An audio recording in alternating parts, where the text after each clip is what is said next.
And here we are again, episode number 23. And wow, there was an interview that Jesse Ventura did recently where he was discussing a lot of different topics, including one of my favorite topics, wrestling. And it was very nice to see Jesse Ventura still leaving hints that perhaps, just perhaps, maybe he will run for the president of the United States in 2024. And he hints at it, and we'll see what happens. He's done this a lot.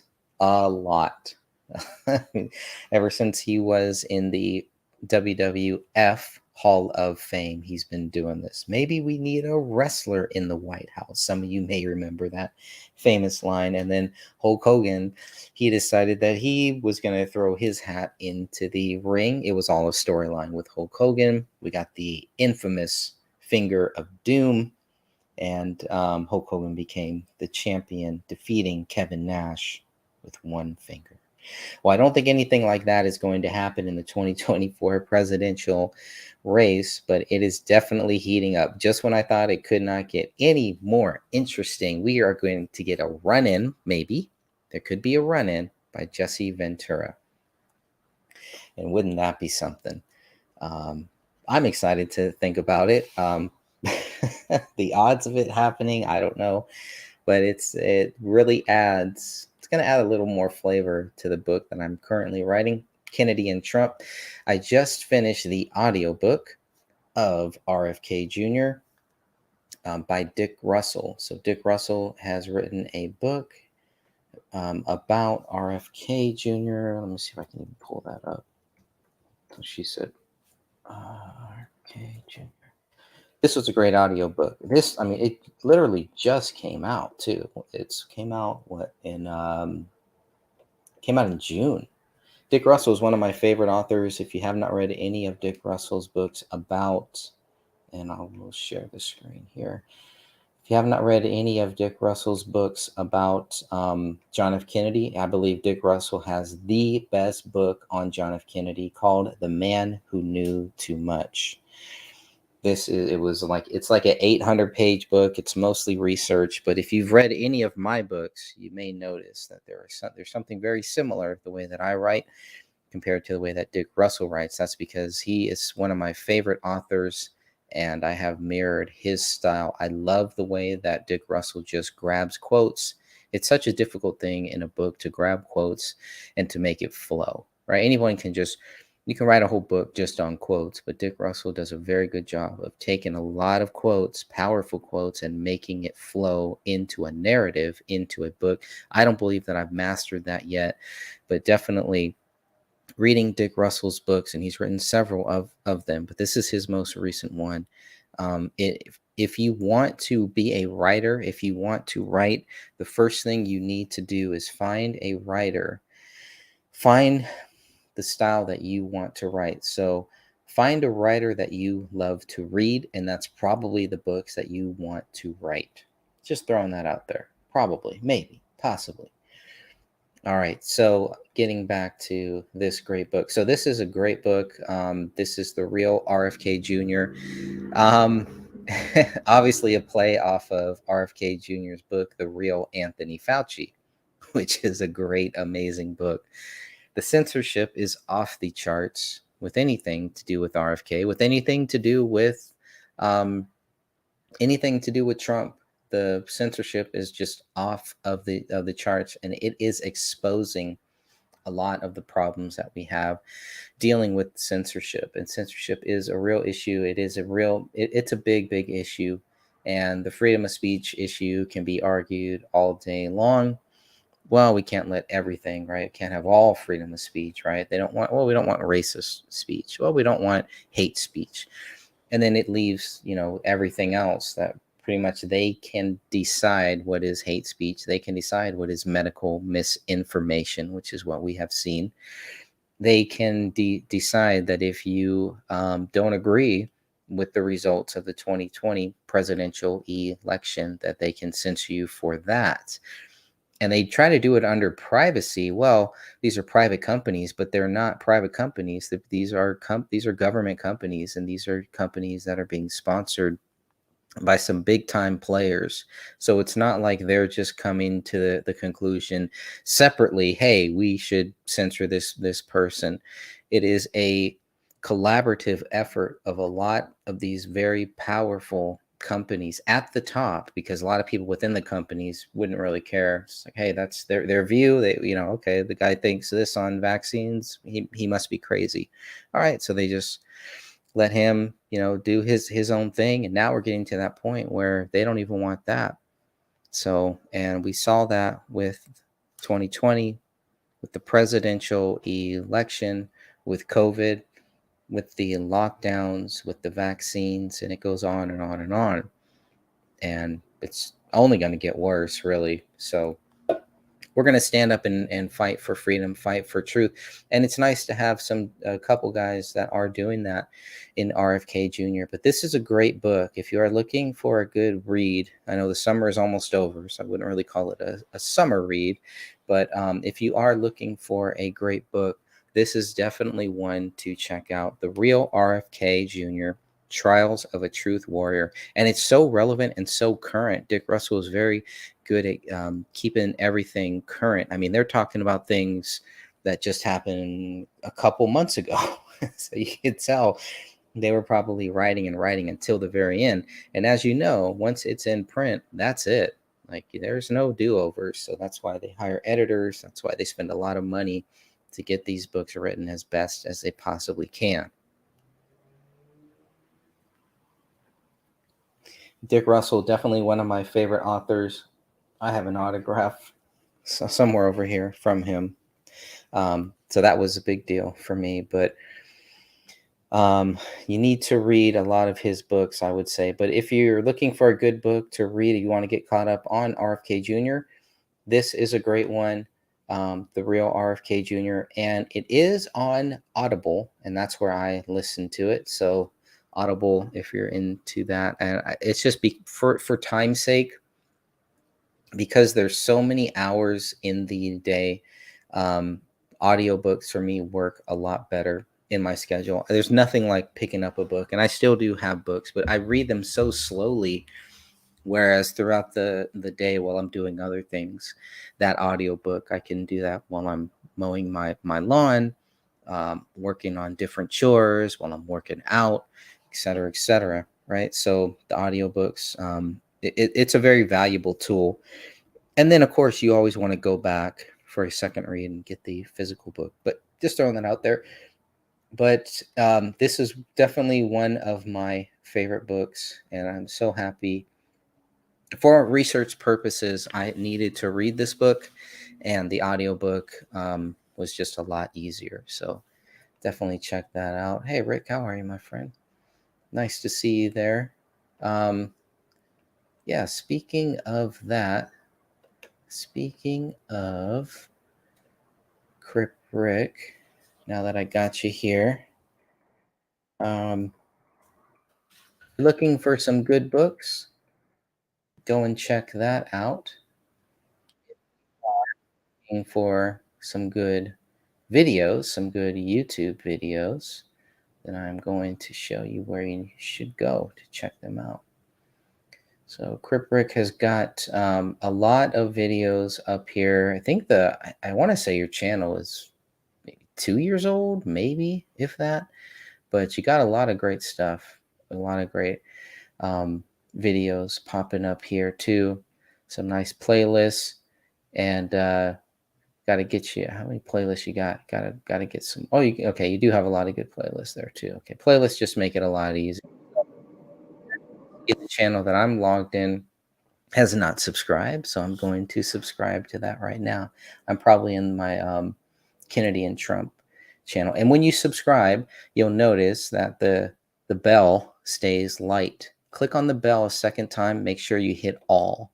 The bell will turn black, and that is how you will get all notifications, as they say, as they tell us. I don't know if it's really true, but this, I know a lot of people have struggle with, hey, I didn't receive any notifications. Make sure that you hit that all on the bell, and that should fix that issue.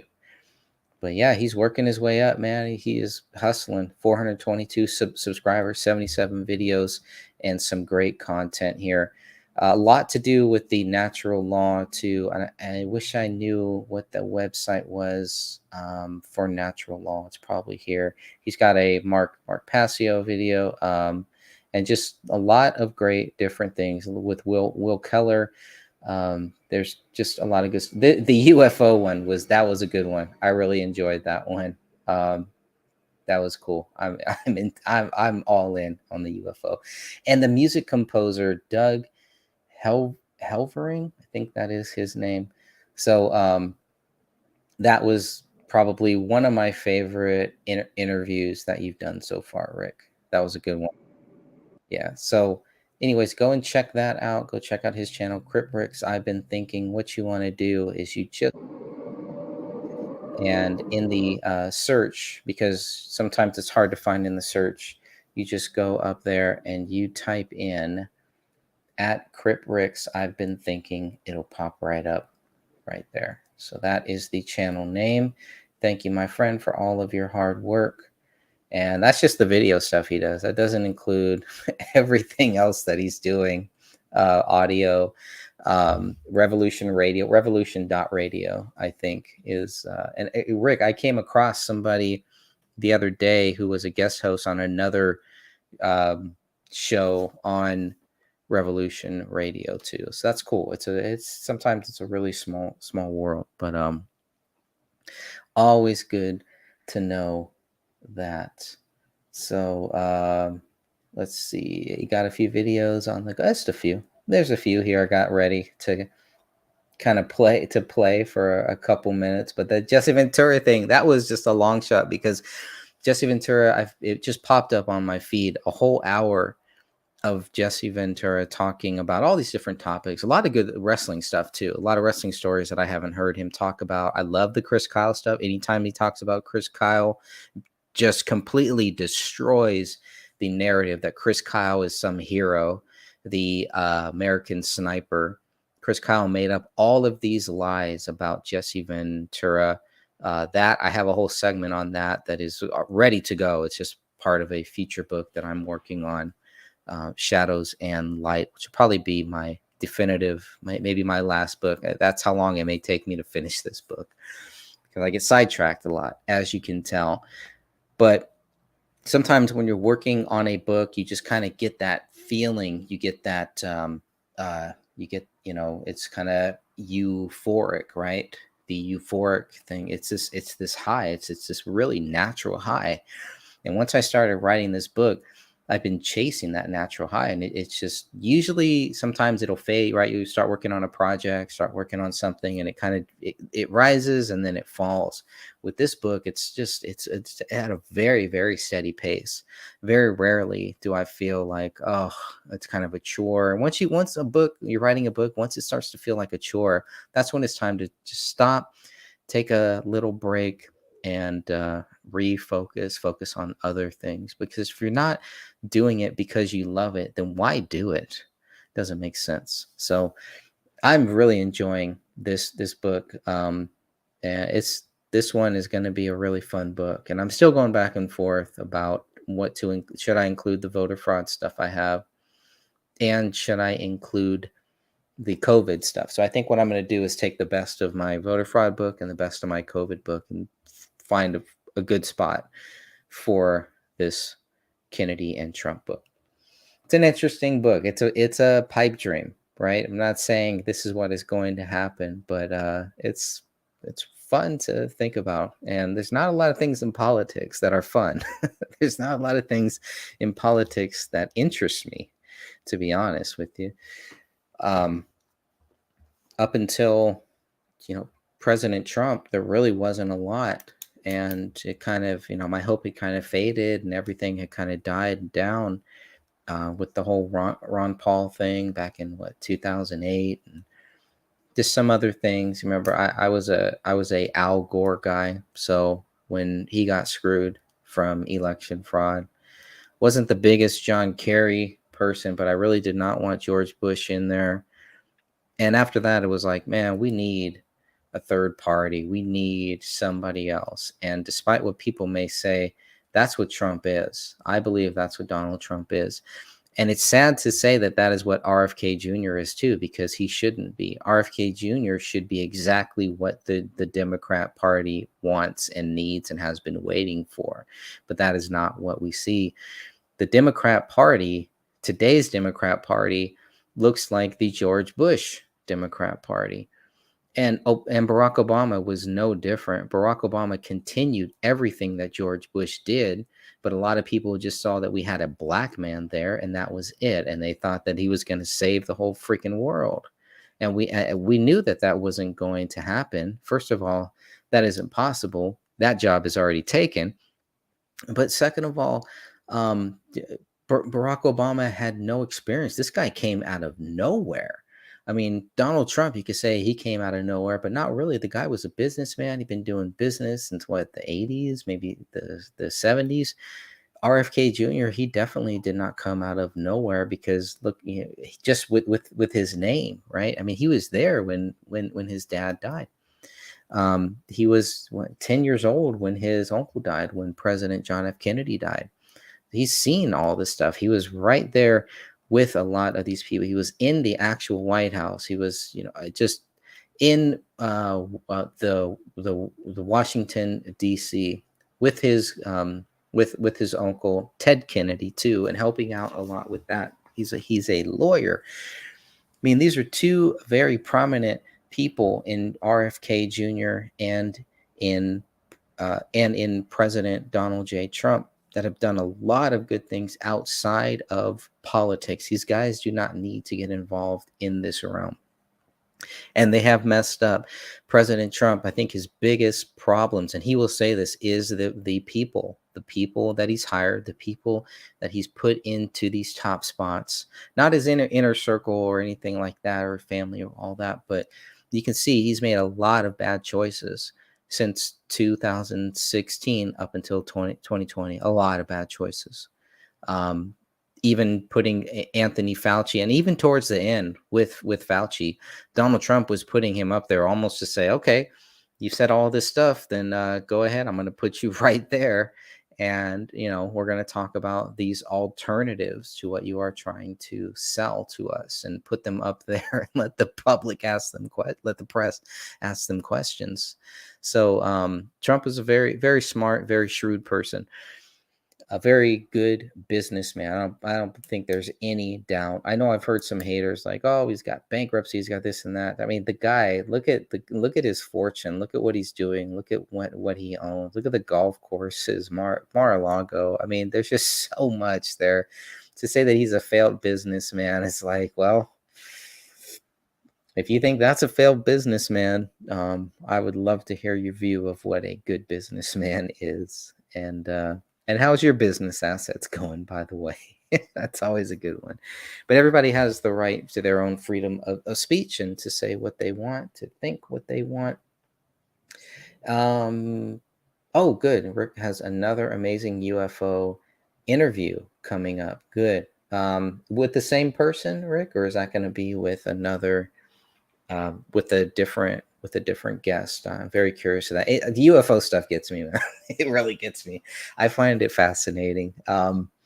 Whether I agree with it or not, all of it is fascinating. UFOs have been something I've been into for a long, long time, trying to figure out what they are and where do they come from, and are they just demons and vessels, and the Bigfoot, how do they relate to the Bigfoot, and just everything. It's just to me, it's entertaining. So I'm always interested to hear about the UFO stuff.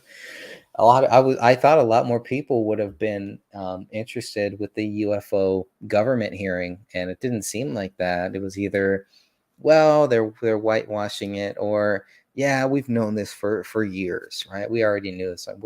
Some people are so conditioned to these things that when it finally comes out, like, we've been waiting for this. We've been waiting for the government to talk about that. We want them to talk about it, to get these things on record. So people who are saying there are no UFOs, like, well, our own government says it. They've held hearings on it. You know what I mean? We need those things. There's files, there's government, there's document files. That type of Those documentations may not mean a lot to us, but they mean a lot to a lot of people, who can then get that out there to the mass public. And it's going to be hard for them to say, well, there are no UFOs, if all these things keep coming out, like what's happening in Vegas. You do a search, UFO Vegas. It's not just the one that happened. There's several sightings. Now Vegas is a very strange place too, so I don't know what's attracting them there. But interesting. Different author. Okay, different author. Very interesting. In 3 weeks, I have another interview on the paranormal subject of ghost possession. That's a good one too. That one gets me too. That one's a little close. I always have to keep. I've got to find my Bible sometimes when I watch that stuff. But that's good stuff too. And that stuff is real, and it is one of the very difficult subjects, and it's a very difficult. It's one you really have to be spiritually careful about. It's like playing with a Ouija board, doing the sage thing and all this stuff where you think you're warding off demons, but you may be actually inviting them in. So be careful with that stuff. But that stuff is real. I believe a lot of that is, very real, and that's another fascinating topic. But so I'll be curious to see what you got going on there, Rick. And then for sure, I definitely want to get you on here one of these days for one of these shows, and I'll be doing these podcast shows, Kennedy and Trump, probably at least until the primaries. Once the primaries, if RFK doesn't win the primary, I don't know. That's when I may pull the plug on this and then just finish the book. If RFK wins the Democratic primary, then these podcasts and the book is going to go on until election night, and that is the hope. I was watching, and let me see if I have that one up here. President Donald J. Trump, and he was on August 31st, so Thursday yesterday. Trump tells Starnes, this is the toddstarnes.com, Trump tells Starnes he might join the debates. And there was really not really that much here. I was expecting a little more because we already know Trump has decided not to participate in the first one. He's not going to sign that stupid pledge. Can you believe this? I mean, the RNC wants every Republican presidential nominee to sign this stupid pledge, the Beat Biden pledge, right? And it's like, it's not about beating Biden. Any of them could beat Biden. Why do they need a pledge for that? But it is a pledge that they will, whoever the Republican candidate ends up being, that they will support that person, right? So all these people sign it. Well, when it's Trump, are they really going to support that person? I don't know. But Trump didn't sign it, and it's dumb. It's a really dumb thing to do. I don't know. It's just like the Republican Party is just as bad as the Democrat Party. The two-party system is just completely bogus. I think a lot of people see it. We're all tired of it. That doesn't mean that they don't have good candidates. That doesn't mean that they don't have two of the best candidates possible for 2024, which I believe that they do. You have RFK Jr. on one side, on the Democrat side. Then you have President Donald J. Trump on the Republican side. And then you have a lot of interesting things happening in the middle, but only on the Republican side, because the DNC, the Democratic National Committee, has already said there will not be any debates on the Democrat Party side. They do not want anyone running against Joe Biden. And it's a complete flip where it seems like the Republican Party wants everybody to run against Donald Trump. What is going on? It's crazy. It is really, really crazy times here, and just going to get crazier. We're just getting warmed up. I mean, we are not even into 2024. January 1st, 2024. Who knows what it's going to be? But getting back to the Todd Starnes show, I was going to read a little bit about this. Starnes asked Trump, do you anticipate at some point jumping into the debates? Trump says, I might. I mean, it's possible. The former president recalls the 2016 debates where he won in a crowded GOP field and then beat former Secretary of State Hillary Clinton. I liked debating, Trump said. I guess I won because of the debates. They've been very good to me, so I might, but at this moment, I'm leading by so much that it seems to be foolish to do it. Trump said in his interview with former Fox host Tucker Carlson on X that one garnered the biggest numbers in history, hinting that he might do something similar again. You know what I would like to see that is similar is I'd like to see, since there's not going to be any debates on the Democrat side, I'd like to see, and if Donald Trump isn't going to participate in these Republican debates, let's bypass it all. Let's do some town halls with Trump and RFK Jr. in the same building. I think that would be fascinating. I think that would really get a lot of views. That would get a lot of attention, and it would really get a lot of people that don't really want to vote for anyone within the two parties. It'll give them a chance to see the best of the two parties and to see that these guys they're not really about their party lines. They're about doing what is best for this great nation and what is best for the world by proxy. So that is what I hope for. And we'll see. Rick said, I missed this one. I just saw a short with Trump saying he is done with the new COVID variant lockdown mask. Oh, very, very good. Very good. Yeah. I mean, you could tell that. I think that's why they really went after him. Because he would not take any photos. There's one photo of him with a mask on. And like I said, by the end, he was looking at other alternatives to the vaccine. He wasn't really he had COVID, right? And so he wasn't really scared of COVID. He wasn't trying to mandate COVID, even though he gets a lot of crap for Operation Warp Speed. But Operation Warp Speed never mandated that people need the vaccine. Operation Warp Speed was there for the first responders, was there for the people that actually wanted it. And any of the states that wanted help from Trump, he gave it to them. He gave it to them if they wanted it, but it wasn't a forced thing. So that's the only thing I would say on that. But yeah, I don't know. The new variant, this is the third variant really now that we've had probably, and there may have been more, but I just don't think people are buying it now. I hear in California they're going to lock down or they're going to do masks again. I don't know if that's true, but we'll see. We'll see what happens. But I don't think that's gonna fly, and I don't believe it's going to be as bad as it was in 2020. It was new. Nobody knew what was going on, and yeah, that was pretty much it. So. Let's see if there's anything else on that one. I think that was all I had for the Trump. For the Trump one, he did a lot better. Yeah. Then they get into that. It's a good show. It's a pretty good. That was it for that one. It's a really good show there, and I do want to see if there is anything new from our buddy RFK Jr. But I want to, before I do that, I need to, because I started with the Jesse Ventura, and I need to get back into that one too.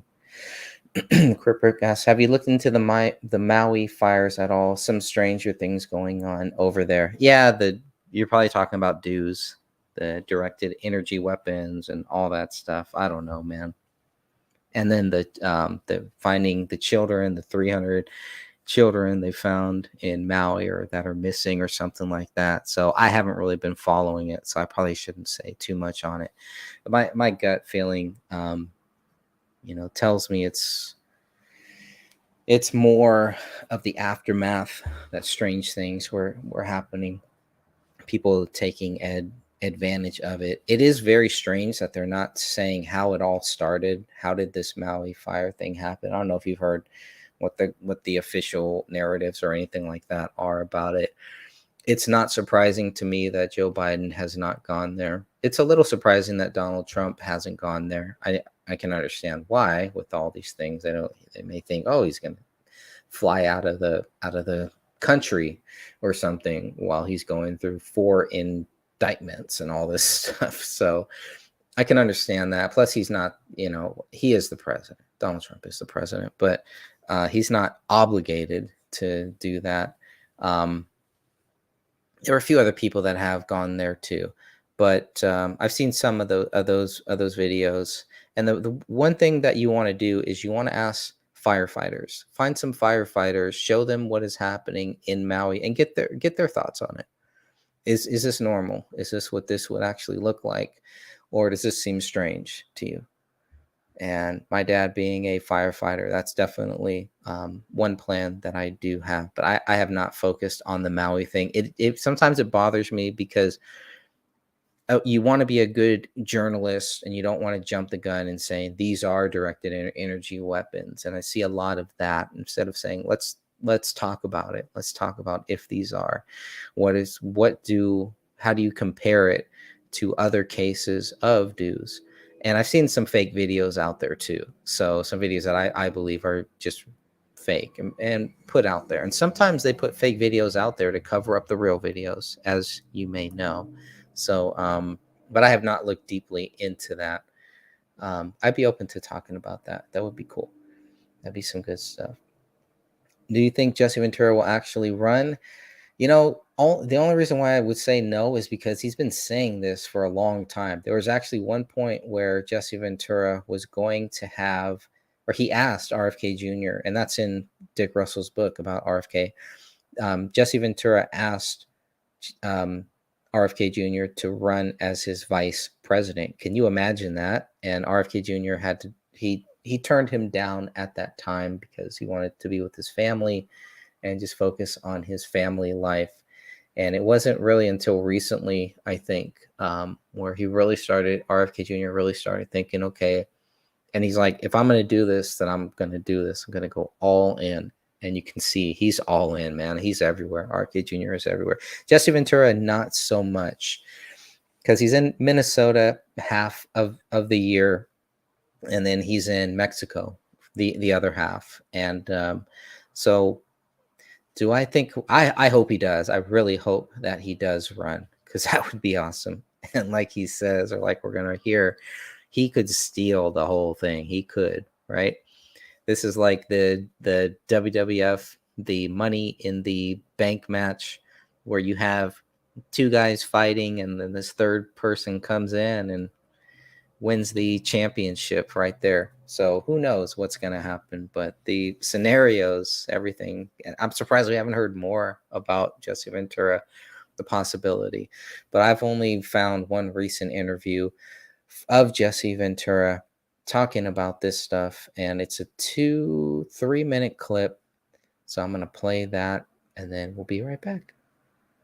How many first-time voters came out that election? A lot. And that was largely the difference too, wasn't it? That's how come if I run for president, if they let me in the debates, I'd win that too. Bold talk, isn't it? What's the likelihood you ever try and run?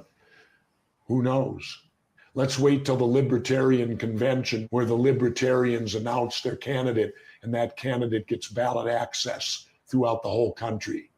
Then you time it out, you spend the least money, you come in, you destroy their 2 candidates if you're allowed in a debate. If they got the frickin' guts to let me in a debate, I'll come in and destroy their 2 candidates and steal the election in November, just like I did in Minnesota. Would you like to be president? No, not particularly. But in the back of my mind, there's always that patriotic voice saying to me, if not you, then who? Who's going to restore America? Who's going to take on the 2-party dictatorship and beat them? Who can do that? Well, I've done it twice. Haven't lost yet. So after Why do you think I'm a scary guy to them? Why do you think you're? Because I've never lost to them. You notice I include them as them. I don't distinguish between the 2 parties because there is no difference. after you were They're elected? both owned by the same corporate ownership. It does. In other words, if you go to sports, if you bet on both teams in the Super Bowl, you're not going to lose, are you? Well, if you own both candidates, you're not going to lose, are you? Well, and that's why you've said you wish politicians would have to wear NASCAR type suits with the logo. Yeah, I wish they'd require anyone running for president to wear a NASCAR suit with patches dictating who owns them. I mean, it's simple. When you see Jimmy Johnson, what do you see? Lowe's. Right. Then he's got all his other smaller patches around it. Well, if Jesse Ventura runs for president, there won't be a patch on the suit. It'll be clear white. I imagine some of my opponents wouldn't have enough suit to put the patches on. They may have to have a subordinate wear one too, so they could get all the patches on. How much do you fault the candidates for that, and how much do you fault just the system today? I fault the Democrats and Republicans and the system they've created. You notice I don't even discuss the candidates. Didn't do that when I went for governor either. I run against the parties because the candidates are nothing but puppets to the party. The party's got the strings. Mm-hmm. They're the puppets. That's what you got. There's no strings over Jesse Ventura. No puppet master on me. But last time I remember you said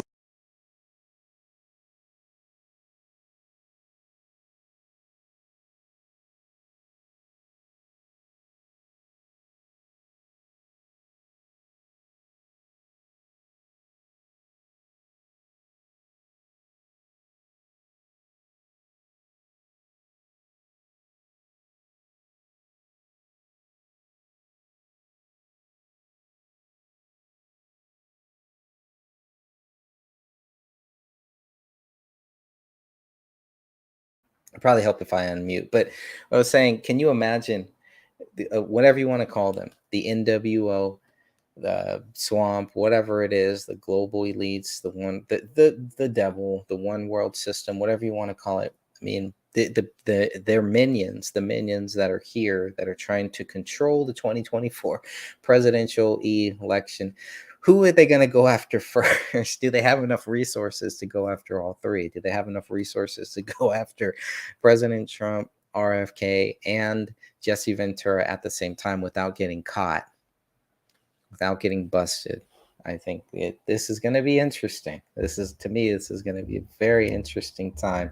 So Jesse, I'm totally with you, Rick. Run, Jesse, run. Go, Jesse, go.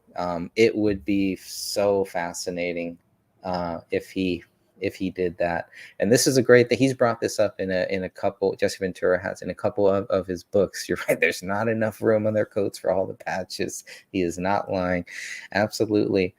He said, I think it was in there, right? He would have to get, they'd have to have a couple other people standing behind them with extra patches, waving the patches, just to make that fair. And I'm all for that. I think congressmen too. I'd love to see that sponsored by Pfizer, right? How many of us would really love to see? Oh, they're sponsored by who? Who's sponsoring them? Who are they backed by? Now it's a big difference because we know that President Trump was backed by the KKK, the white supremacists. He denounced them. But that didn't matter. He can't stop them from donating to him. He can't stop them from coming out and praising him. And maybe that is what they call a good old false flag, right? You come out and you praise the candidate that you don't want to win. You find a good hate group. You praise the candidate, and that's it. It's old school. It's old school politics. There is that was a fun one. I have to admit, that was a really fun one.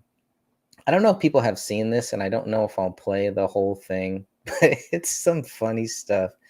I don't want to play that one on that channel. There is a lot of talk about Trump being racist. I had a hard time finding this too, and it was in my own videos. And that sucks when you are looking for a video that you have and you couldn't find it. So I'm going to try to I try to play this here too. Yeah, Rick, you're always welcome, my brother. Always welcome. Yeah, anytime, anytime. I always leave the chat. The live stream chat is always up. If anybody does want to pop in here, you're definitely welcome to.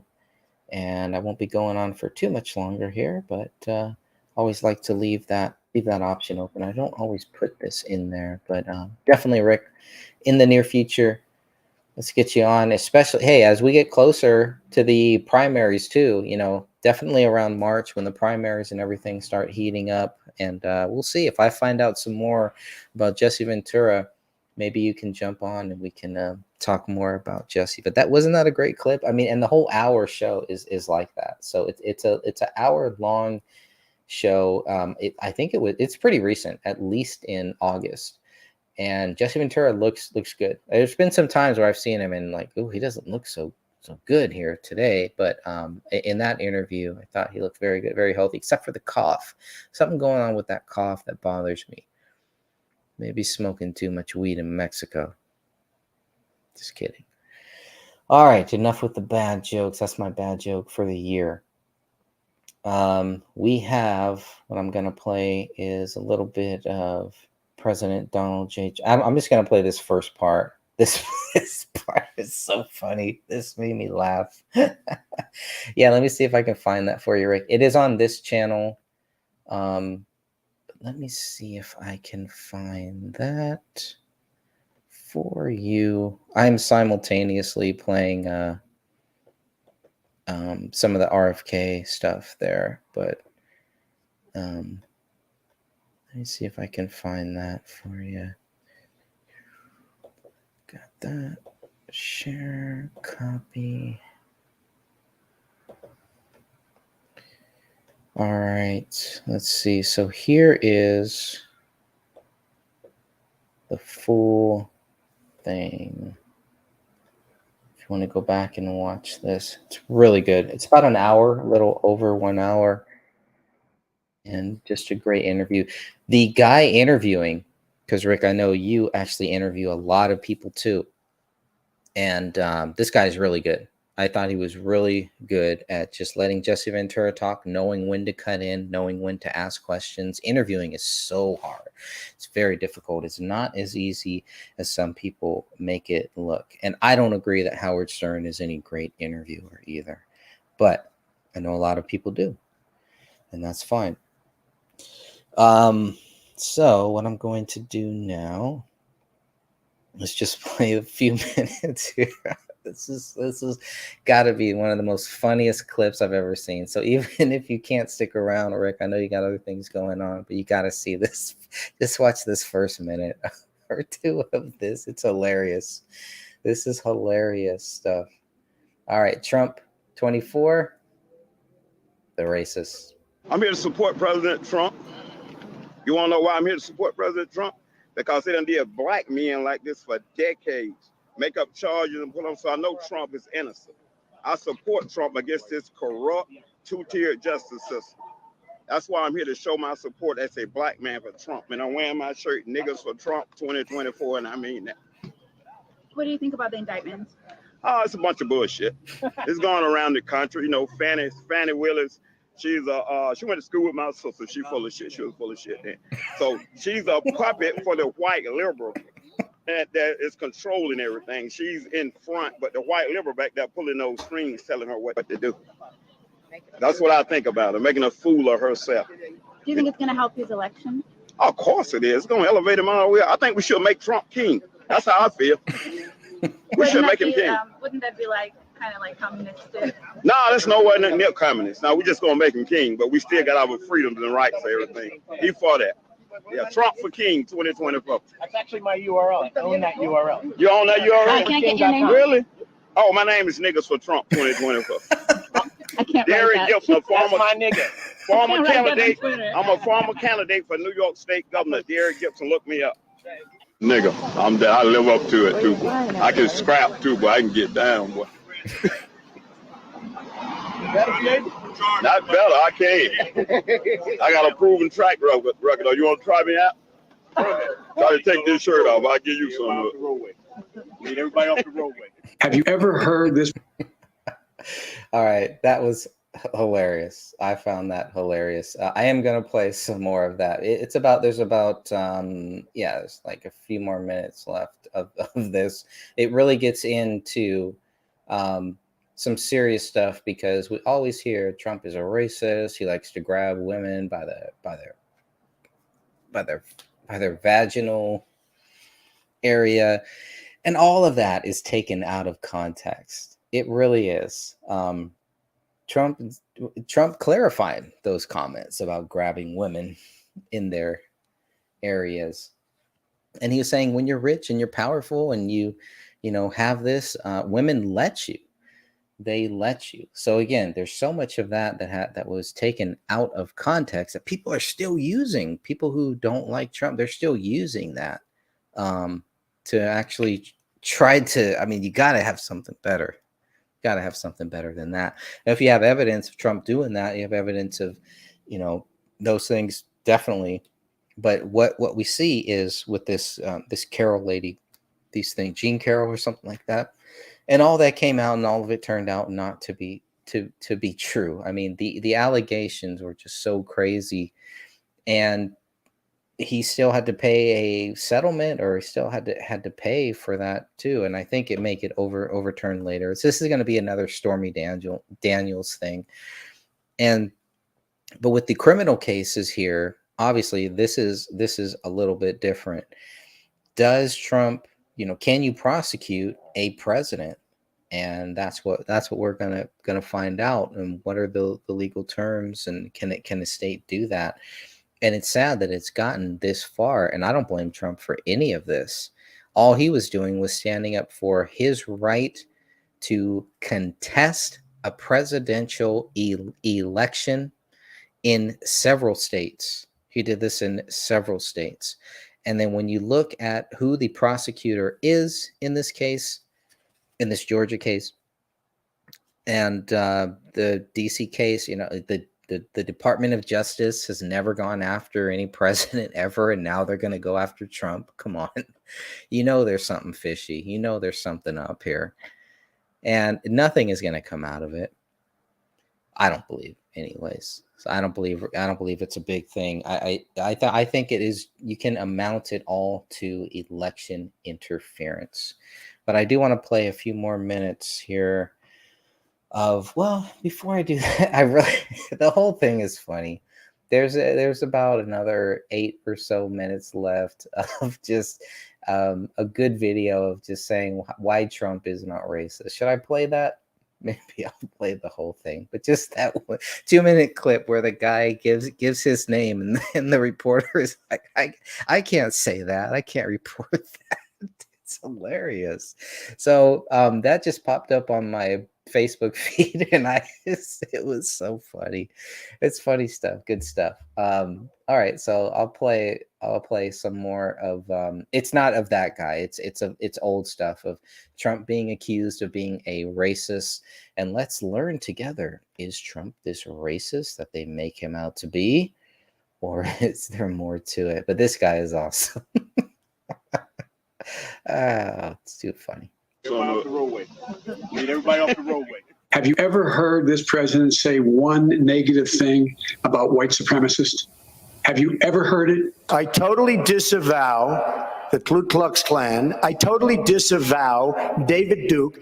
He wouldn't even condemn David Duke, for God's sake. Well, you've got David Duke just joined, a bigot, a racist, a problem. I mean, this is not exactly the people you want in your party. I got back in this race because of what happened in Charlottesville. People coming out of the woods carrying torches, their veins bulging, and a young woman gets killed resisting the hate and violence, and the president gets asked to comment on it. What's he say? He says they're very fine people on both sides. And you had some very bad people in that group, but you also had people that were very fine people on both sides. And I'm not talking about the neo-Nazis and the white nationalists, because they should be condemned totally. Are you willing tonight to condemn white supremacists and militia groups?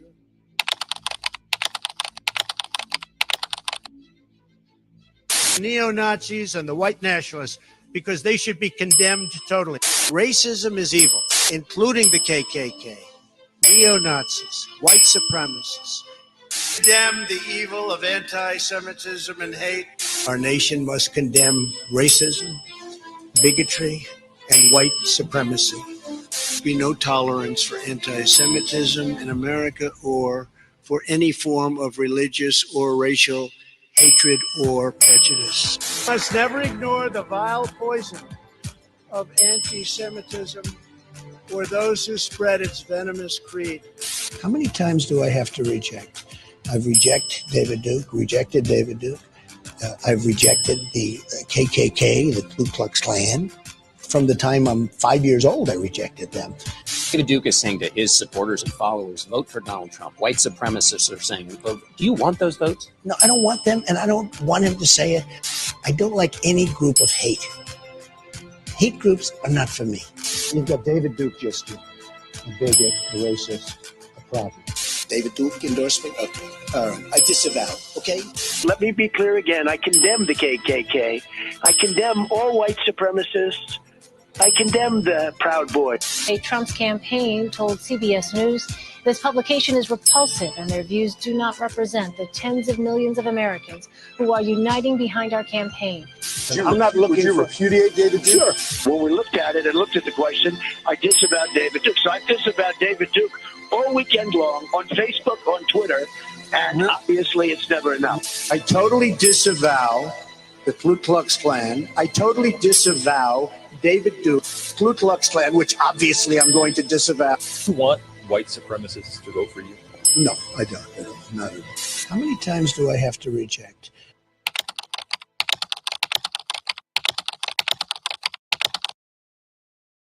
Love for America requires love for all of its people.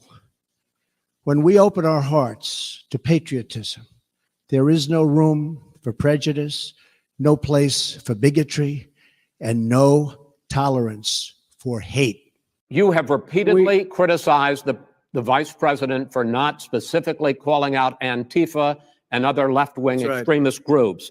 But are you willing tonight to condemn white supremacists and militia groups and to say that they need to stand down and not add to the violence in a number of these cities, as we saw in Kenosha and as we've seen in Portland? Sure, are you I'm willing prepared to do specifically that, but do it? Well, go ahead, sir. I would say almost everything I see is from the left wing, not from the right wing. So what are you saying? I'm willing to do anything. I want to see peace. Then do it, sir. Say it. Do it. Say it.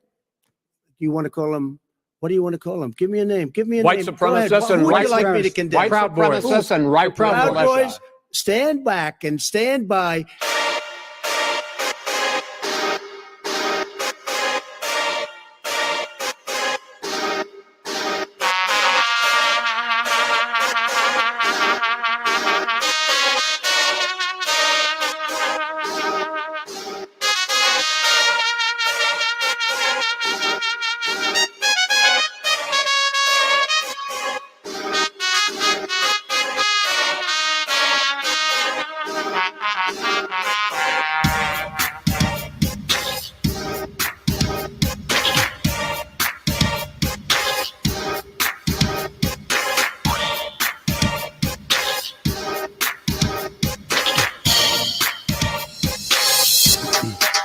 All right, so I think you get the idea of that. Is Trump a racist? I don't believe it. I don't believe it at all. I think it's too easy to just call somebody a racist at any time where it suits your needs and fits you. So I'm not buying it. I'm not buying it. Do want to play. There was another clip I wanted. I wanted the mugshot thing. I guess the mugshot is pretty funny. Trump's mugshot. So I donated $35, and I will have a poster right here in the back, here of Trump's mugshot, signed by him. It's probably one of those print sign things or whatever. But yeah. So I got that coming, and they've been able. He's turn that thing around, the whole mugshot fiasco. But I think you get the idea And those are just some of the clips. That's not even all of them. There's a lot more that we could have played, but I think you get the idea of it. There's an interesting. This clip is only about 1 minute here. RFK Jr. was recently on the Jesse Waters show on Fox News, and this is crazy. RFK Jr. is popping up on Fox News a lot. And Trump's not even on Fox News. He may show up every now and then, but RFK Jr. has been on Fox News a lot, and here he is on the Jesse Waters show. It's just a 48-second clip here, and he's asked, well, oh, you know what? I'll just play the clip. Have you seen the Trump mugshot? Yeah, I did see it. What do you think? It was an interesting and probably very shrewd decision for him to put on that very defiant face. I think it's very popular with his base. Do you think the mugshot appeals to the Democrat base in any way? I had a mugshot when I was arrested in Puerto Rico in 2001 when I was doing a protest against the Navy on a lawsuit that I eventually won that got the Navy out of Vieques. But when you're arrested and you get that mugshot, you have a strategic decision about how you want to look. I wondered whether he practiced it in front of a mirror or whether he was just angry at the time and that reflected what he did. But I thought from a strategic point of view, it worked very well for him. Sure did. Worked so well for him. Let's see. Let's see if it worked very well. Well, I don't have that Giuliani clip. I guess I never. Oh, that sucks. I haven't uploaded that one yet. Darn. Where they talk about Rudy Giuliani's his mugshot. That's an interesting one. Okay. Well, I'm gonna play this one here about the third party option where RFK is asked about. He's asked about third party. By the way, this NBC interview, this is the full thing is about 10 or 12 minutes. This lady is really good too. She is really good. I feel like she is and I don't know her name. This was from August 13 from NBC. Whoever this lady is, she is a good interviewer. I really enjoyed her back and forth. You could tell she didn't agree with RFK on a lot of things, but I thought overall, great interviewer. Let's hear. I think you've praised other people who are running as independents. Would you yourself ever do that? I don't think so. Why? Because I'm a Democrat, I really feel like the Democratic Party has lost its way. If you look at all the issues that I stand for, if you go through the issues that my father and my uncle stood for, I can go and check every one of those boxes. And those are the issues that I believe. I believe, that the Democratic Party traditionally was anti-war. We were against censorship. We were not a good home for the neocons. Those were Republicans, a very aggressive, pugnacious, belligerent foreign policy that they represent, which the Democrats were always against. We were the party that was against Wall Street instead of inviting Wall Street to strip mine the American public and destroy the American middle class. My Democratic Party was the party that represents the middle class and represents the poor in the country. And I want to bring the Democratic Party back to those original values. That's awesome. You can't ask for anything better than that, I would say. Let me give that a like. Jeez, I have way too many channels. See, this is what happens when you have so many channels. You don't even know what's going on. But you're right. You bring up a great point. I'm so glad you brought this point up, Rick. It's interesting how clips can be used for good and bad. Sometimes the same clip.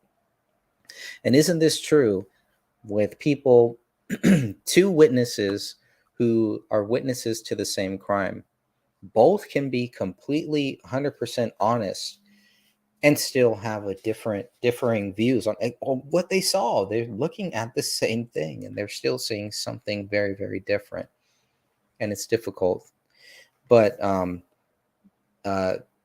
you can use clips, how these clips can be used for good, because they could take a little piece here, a little piece there. And like you saw with that Biden clip, he's like, hey, show me one clip. Have you seen one clip where Trump denounces white supremacists. And, you know, a lot of those people that he's speaking to, Biden knows those people are not going to do the research. And if they do, I mean, the actual algorithms of what you can see, of what you find. If you type in Trump is a racist, I guarantee the video that I just played is not going to come up. It's going to be all of these other things, all these other little clips here, but it's not going to be truth. So, and you know what? And it's like that stuff is, this is where the freedom of speech comes in, where everybody should have the freedom to agree, to disagree. They shouldn't be forced into one, you know, thought process here. That's not good either. And, you know, I mean, that's one of the biggest things that I love about being a Christian. Jesus is not trying to force you into it, and a real pastor won't. A real Christian is never going to try to force anybody to be a Christian. That's not what a real Christian does. You're not going to force or shame people because they're not or anything. And, you know, you want to speak the truth. So sometimes it's going to come off like that. People are going to be offended by what you say. That's okay. You know, that's not something, you can't control the way other people feel, how they take it, and you can't shy away from it as a Christian. You can't shy away from those things. And I'm sure other people feel the same way. When you have strong views, but when you're trying to force other people to see your view, you know, because that's going to make you feel better, or because you, for whatever reason, right? Or you try to hide the other side of it, or you see, well, Jesus was this, you know, Jesus married Mary or something, or he slept with these women, or this and that. Like, I don't indulge that, but I'm not going to try to censor it either. If people want to think that, if they want to think like the Muslims think that Jesus was just a prophet, meaning he was just a man, he was not the son of God. I'm not against Muslims for thinking like that. The Jewish people think that Jesus, I don't know what they think about Jesus, but I know that they do not believe that Jesus is the son of God. I don't condemn them for that either. You know, that's not right. That's their freedom. That's the freedom to believe whatever you want to. When it comes to medical information, we should have those same rights. And we have seen that they have tried to censor Jesus. They have tried to censor God, while at the same time saying that homosexuality, the transition, all that is fine, and we should be okay with that. And if we're not, there's something wrong with us. If we disagree with that, we're the bad people. When at the same time, we're saying, well, we disagree with it. We're not calling you bad people. We're not, you know, saying that, hey, you shouldn't have your freedom of speech. I think that you're wrong, but that doesn't mean that I want to silence you either. So it's a difficult time, and God is showing us things, and he's leading us into all this and showing us many things that, you know, people are not, we're just got to do the best that you can, you know, and this is where just being a good person is going to really help you. And it's going to really help our future generations and the kids that are growing up in this world and are going to be so confused by what a man is and what a woman is, when it seems to me so simple. And that's all there is. There's a man, there's a male, and there is a female. And these kids are growing up in this world where they shouldn't even be thinking about this stuff. This should not be an issue. It should not even be brought up. And they're putting it in the public libraries. And then when Kirk Cameron goes to try to do a speaking in a library to read his Christian book, they want to ban him. In my home county of Alameda County did not want Kirk Cameron there, but they would allow men to dress up as women and read books to children. That was okay. But a Christian who wants to read a good, wholesome story to children, they didn't want that. That's when you know we got some major problems here. And that's just the thing. Just, you know, it's not just about, you know, we said, okay, the gays, okay, whatever you guys want to do, it's cool and everything. And then it's like you give them an inch, they take a mile, right? And it's just on and on and on. Where now it's like now it's about the children, and this is where a lot of people have just drawn the line in the sand. That includes gays too. You see a lot of gays that are not okay with that. They don't want, they have their whole lifestyle, and they don't want that to be. They don't want children to be included in that. They're not trying to force that onto kids too. There's a whole group called Gays for Trump. There's gay people that vote for Trump. So the issue is really, really deep. And the more that you dig into it, the more that you see how deep the whole thing goes. But it's sound of freedom type stuff. So I only got a few more clips here. I did want to. It's too bad I didn't have that mugshot one. That's okay. That's all right. I'm gonna go this and play this little quick clip. Let's see what we got here.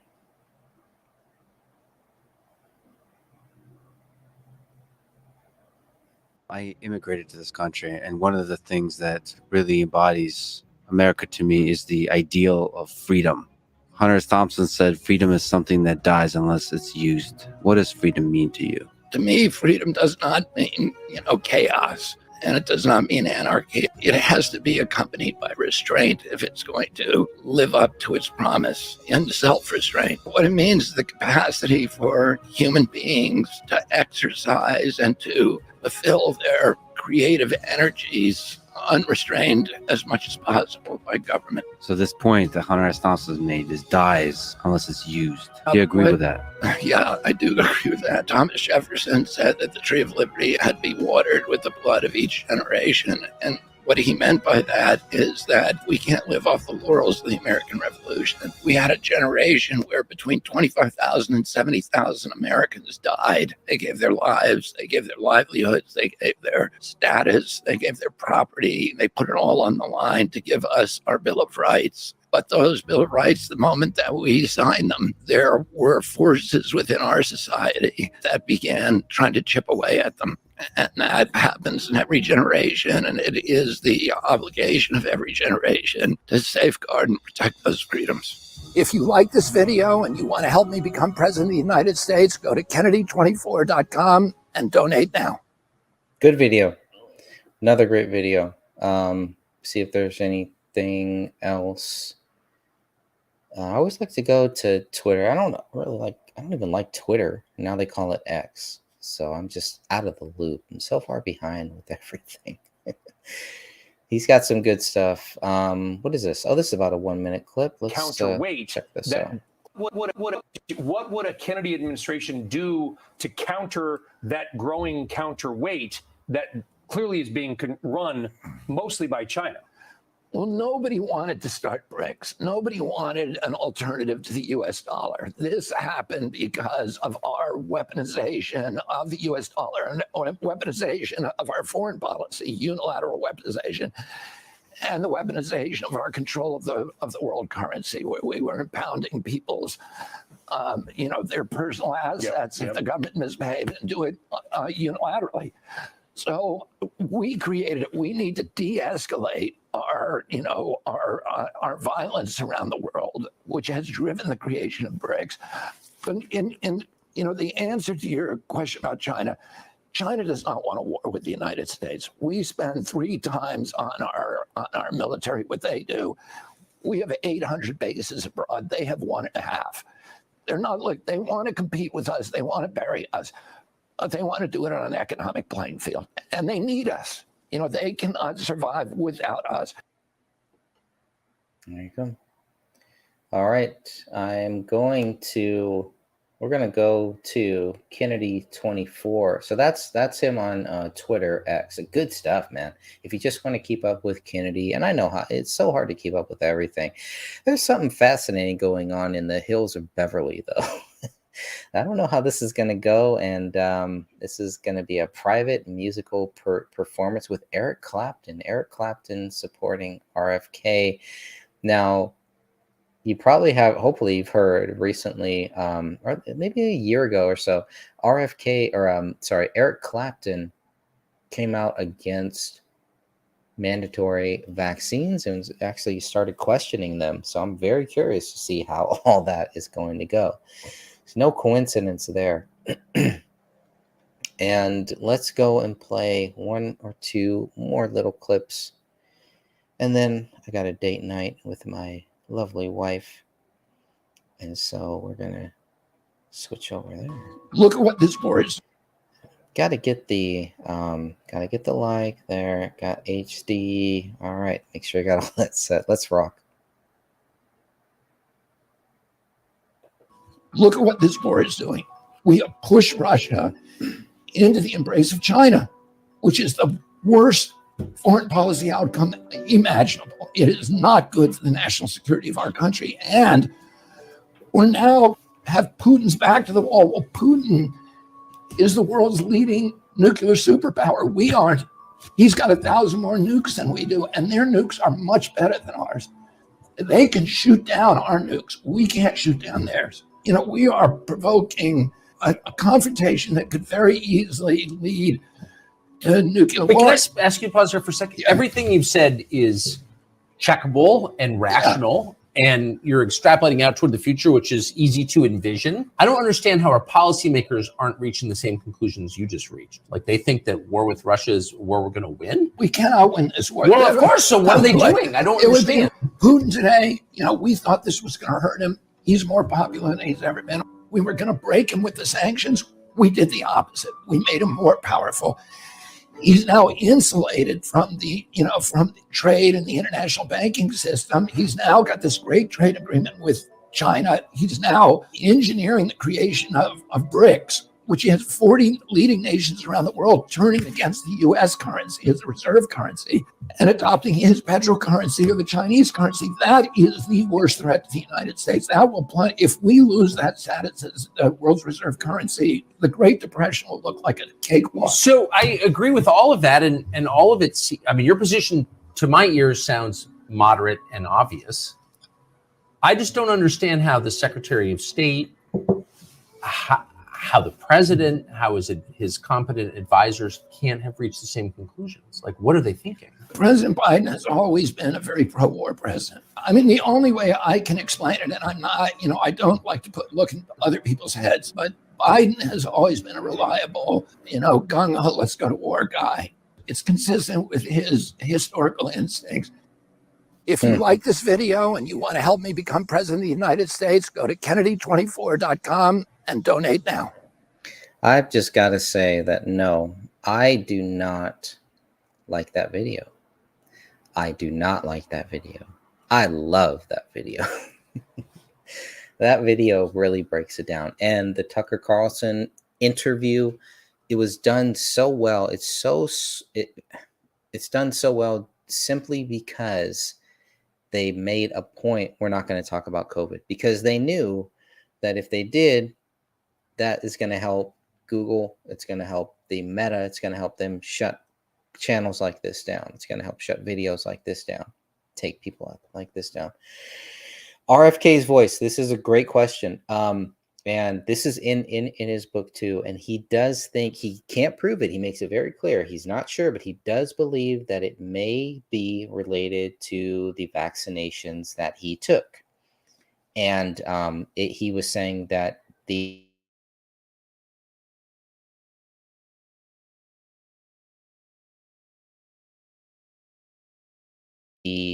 whoa, what happened there? That was weird.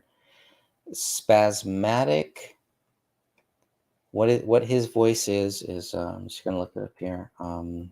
Spasmodic dysphoria or something like that. Looks like the stream is kind of jumping a little bit, but let me see if I can break this down because this is a very good question. I'm so glad you asked this question because it comes up a lot, and as he gets more popular, it is going to come up even more. So hopefully you can see this. But what this is called is he has a neurological disorder called spasmodic dysphonia. And this is one of the things I wanted to get Catherine on to kind of go over and talk more about, because this is going to hurt him, I think, but as somebody like me who has a stutter and struggles with speech, and the fact that RFK Jr. is trying to fight through that is a big deal. That just that shows me how serious he is taking this. I can actually play this little clip while I go and look for the full Tucker interview for you. Thank you for asking that too. Your voice is raspy. Why don't you explain to our audience why? I had a very, very strong voice till I was 46 years old. It was unusually strong. And even at that time, I was making a lot of my income doing public speaking, and I could speak to large halls without any amplification. And then in 1996, when I was 42 years old, I got struck with a disease, a neurological disease, an injury called spasmodic dystonia, and it makes my voice tremble. And I actually, at the time, I didn't know what was wrong with it. But when I would go on TV, people would write me letters and say, you have spasmodic dystonia, and you should see Dr. Blitzer, who was the physician who was most famous for treating it. And I ultimately went to see him, and he confirmed that I had the diagnosis. So it makes it, I think it makes it problematical for people to listen to me. I cannot listen to myself on TV. I will never listen to this broadcast, and I won't listen to any. So I feel sorry for you guys having to listen to me. All right. But I'll say one other thing, that my throat was much worse, and I went to Japan with Cheryl about 6 months ago and had a novel surgery that they only do in Kyoto. And it made my voice much better, which you probably won't believe, but it was much worse than this before. So. Thank you for watching. Go to newsnationnow.com to find News Nation on your television provider. And don't forget to click the red subscribe button below to get more of News Nation. So hopefully that helps. I think that's the best way to describe it. I did leave the link for Tucker. If you have not seen the Joe Rogan interview, by the way, it's a 3-hour one. They will not let me play it on YouTube. I've tried on several channels. You can play clips, and I'll be finding clips, and I have a few good clips, and I'm still like, I don't know if I get a strike on this, because I have one RFK and Trump channel that already has two strikes, and I just started it like 2 months ago. So, but I got a third one there that is still moving along. So, but make sure it's on Spotify. So if you go to Spotify, Joe Rogan Experience, you can actually watch it. The Spotify version actually has the video version of it, the full 3 hours, and it is one of the best interviews. Joe Rogan is another great interviewer, definitely. Tucker Carlson is too. So I think I'm going to leave it at that. I want to thank everybody who has taken the time here for this hour or so. I really try to go a little bit of, about one hour or so. And I want to thank you, my friend Crip Rick, for jumping in here and really helping me keeping the show going, and just, asking questions and leaving comments and things like that. That really helps. And I've got your channel up here, and look what happened, Rick. All of a sudden, the same thing. It's back on the personal, even though I purposely put it, and I have it recorded. I put it on to get all notifications. So that's YouTube logic.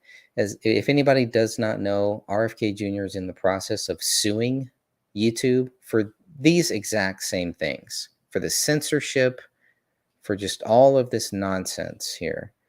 But one person who has not been censored on YouTube is my good friend Crip Rick. I've been thinking, and like I said, he has done a lot of great shows. I want to see him do some more lives, because he does it on radio pretty much. So he does it every Monday, Friday, and Saturday on Revolution Radio. So I know that he can also do more of those here. And obviously, my friend, if you need any help with that, I'm always here to help. Let me check my notification. Make sure you get the notifications on, right, for any future shows here too. Those should start popping up in your news feeds or in your YouTube feeds. But just a lot of great different topics. So, YouTube is still a good platform. I think it's still the best video platform out there until Elon Musk or somebody buys it and makes it better. Let's make YouTube great again. I think Elon Musk did a great job with Twitter, and I think he can do something very good with YouTube. And so instead of sending those space rockets up to the moon, let's focus right here, Elon. Let's go right here and make sure that channels like this don't get those strikes because they play videos that YouTube doesn't like. And it's really not even YouTube is the main thing. It is about the government, because YouTube can't be sued because the government helps make sure that they don't get sued. Things like that. The advertisers and things like that. So anyways, that's a whole nother issue that we can get into later, but always feel free to just go and check out CryptBricks. I've been thinking it's going to be a lot of great videos, different videos there, whether you're Christian, whether you just are just kind of looking for something different on YouTube. This was another great one. Energy Vampires, Mind Control, the Porn Agenda with Jamie J. I really enjoyed that one. I think you've had her on a few times, Rick, and I feel like you've had her on a few times, and she's done some great interviews. Of course, with Ross, that's another great one. With Planet X Filmworks, they talk about the Zodiac Killer and the DB Cooper, which is another fascinating case there. So he's got a lot of great things. This Alive Thrive thing looks like Journey. Did they not rip that off, but is that a playoff of the Journey? Don't Stop Believing. Love it. So a lot of great stuff there, my friends. The alternative media is not dead. Real news, real journalism, real interviews is still alive and thriving. Still alive and thriving. So just want to thank everybody. God bless you all. And until next time, remember, Jesus Christ loves you, always will be here for you. And God bless you all. Until next time.